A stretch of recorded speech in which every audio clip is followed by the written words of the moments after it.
আসসালামু আলাইকুম সুপ্রিয় দর্শক বন্ধুরা, আপনারা স্ক্রিনে যে লেজার কাটিং মেইন গেটটি দেখতে পাচ্ছেন, এটি হচ্ছে ভিতরের অংশ আর গেটটি এখন ফিটিং এর কাজ চলতেছে। তো প্রিয় দর্শক বন্ধুরা, আপনারা যারা লেজার কাটিং গেট অর্ডার করতে চান তারা স্ক্রিনে দেওয়া নাম্বারে দ্রুত যোগাযোগ করে ফেলুন। যে কোনো ডিজাইনের লেজার কাটিং গেট আমাদের কাছে সংগ্রহ করতে পারবেন।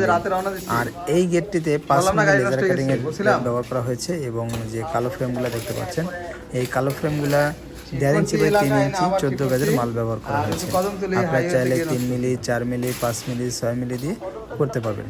তো প্রিয় দর্শক বন্ধুরা, যদি আপনারা 3 মিলি দিয়ে করেন তাহলে প্রতি স্কোয়ার ফিট খরচ আসবে মাত্র 1050 টাকা, 4 মিলি দিয়ে 1150, 5 মিলি দিয়ে 1250, 6 মিলি দিয়ে 450 টাকা। আর কালার ফিটিংস পেয়ে যাবেন সম্পূর্ণ ফ্রি সারা বাংলাদেশে এবং আমাদের কোম্পানি দিয়ে দেবে। আজকে আমাদের ভিডিওটি এই পর্যন্তই। আমাদের ভিডিওটি ভালো লাগলে অবশ্যই লাইক এবং কমেন্ট করে জানাবেন এবং আমাদের চ্যানেলটি অবশ্যই সাবস্ক্রাইব করে দিবেন। আসসালামু আলাইকুম।